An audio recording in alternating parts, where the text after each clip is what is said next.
Hello friends, last lecture में हमने देखा था कि इंटरनेट की हेल्प से हम इंफॉर्मेशन और एजुकेशन किस तरीके से कर सकते हैं। आज हम देखेंगे basic modes of use of internet, और जिसमें पहला मोड है ईमेल।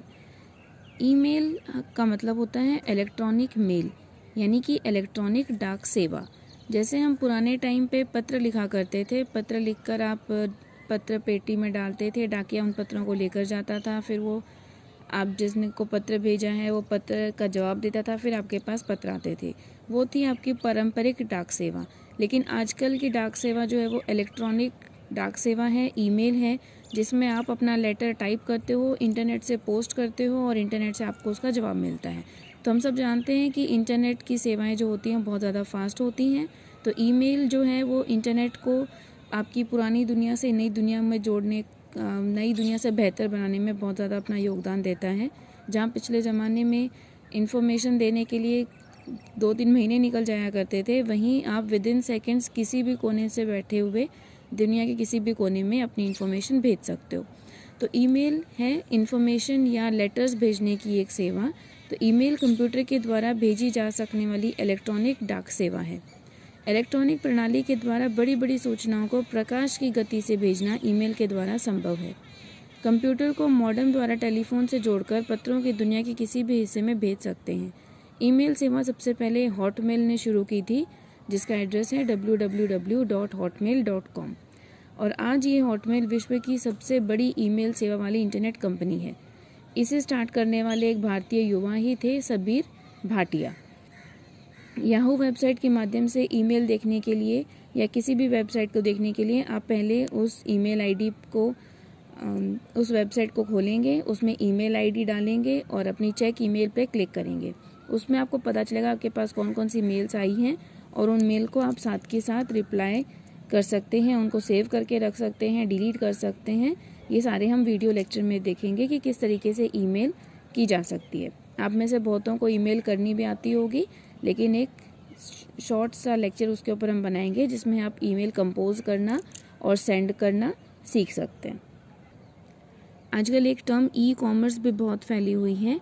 ई कॉमर्स का मतलब होता है इलेक्ट्रॉनिक कॉमर्स या इलेक्ट्रॉनिक बिजनेस। इसमें आपको घर बैठे ही सारी खरीदारी करने का मौका मिल जाता है। आप घर पे बैठे अपने आवश्यकता की चीज़ों को इंटरनेट की हेल्प से खरीद सकते हो, उनका पेमेंट कर सकते हो, और इसी को हम ई कॉमर्स कहते हैं। आपको घर से बाहर जाने की ज़रूरत नहीं है। खरीदार आप होते हो, आप अपने पसंद का सामान खरीदते हो, आपके घर पे वो सामान पहुंचता है। अगर आपको पसंद आता है आप रख सकते हो, नहीं पसंद आता तो हफ्ते 2 हफ्ते के अंदर आप उसको रिटर्न पॉलिसी की हेल्प से रिटर्न भी कर सकते हैं। जहाँ हर चीज़ के फ़ायदे नुकसान दोनों चीज़ होते हैं, तो ईमेल और ई कॉमर्स इनके फ़ायदे भी हैं और नुकसान भी हैं। तो ई कॉमर्स और ईमेल का यूज़ करते समय आपको ध्यान रखना बहुत ज़्यादा ज़रूरी है, क्योंकि इलेक्ट्रॉनिक मीडिया में क्राइम भी बहुत ज़्यादा बढ़ गया है। तो आपको ध्यान रखना है कि आप कोई भी ऐसी वेबसाइट पे ना जाएं जो आपके लिए सही नहीं हो, जो आपके डेटा को चोरी करे और उसका गलत यूज़ कर सके। तो ईमेल की हेल्प से आप अपने लेटर्स सेंड कर सकते हैं, और ई कॉमर्स की हेल्प से आप घर बैठे शॉपिंग कर सकते हैं और अपना बिजनेस बढ़ा सकते हैं। यूज़नेट एक इंटरनेट सेवा प्रदाता है जो समाचारों से संबंधित सूचनाओं का आदान प्रदान करता है। आज समाचारों से संबंधित लगभग 2000 संगठन उपलब्ध हैं, और ये संगठन विभिन्न प्रकार के समाचारों से संबंधित होते हैं। कोई व्यवसाय से संबंधित है, कोई राजनीति से, कोई खेलों से, कोई शिक्षा से।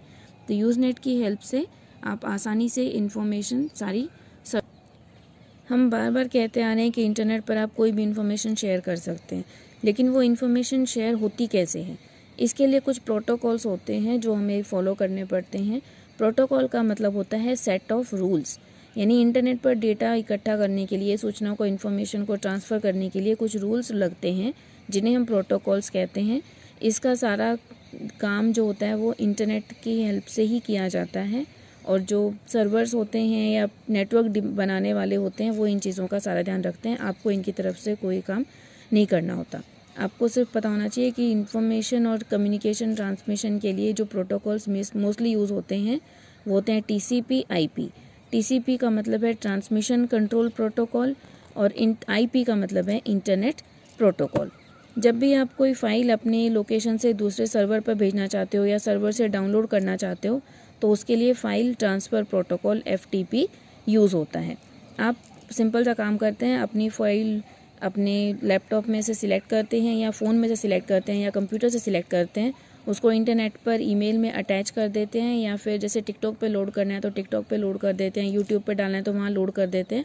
आपने इतना सा काम किया है, लेकिन बैकग्राउंड में जो FTP होता है वो आपकी इन फाइल्स को स्टोर करता है, उन्हें इकट्ठा करता है, उन्हें पर्टिकुलर प्रोसेस में कन्वर्ट करता है और फिर FTP प्रोटोकॉल की हेल्प से सेंड करता है।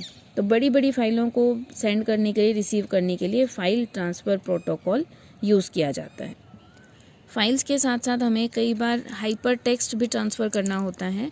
हाइपर टेक्स्ट का मतलब होता है टेक्स्ट के ऊपर आप जब कुछ भी नई चीज़ डाल देते हो, कोई इसमें एनिमेशन कर देते हो।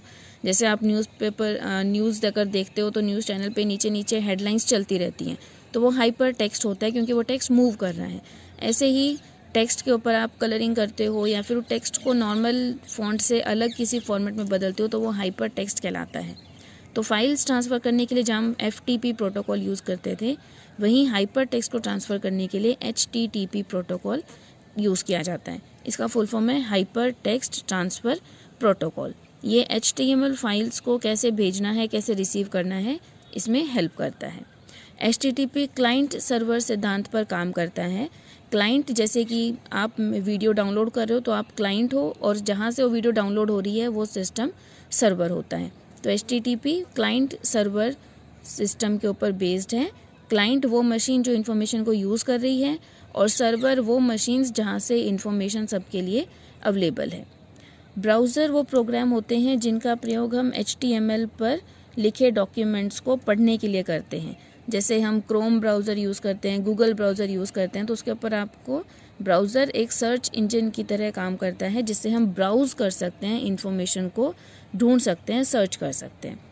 URL का फुल फॉर्म होता है यूनिवर्सल रिसोर्स लोकेशन, जिसकी हेल्प से हम पहचान कर सकते हैं कि डेटा कहाँ से आया है।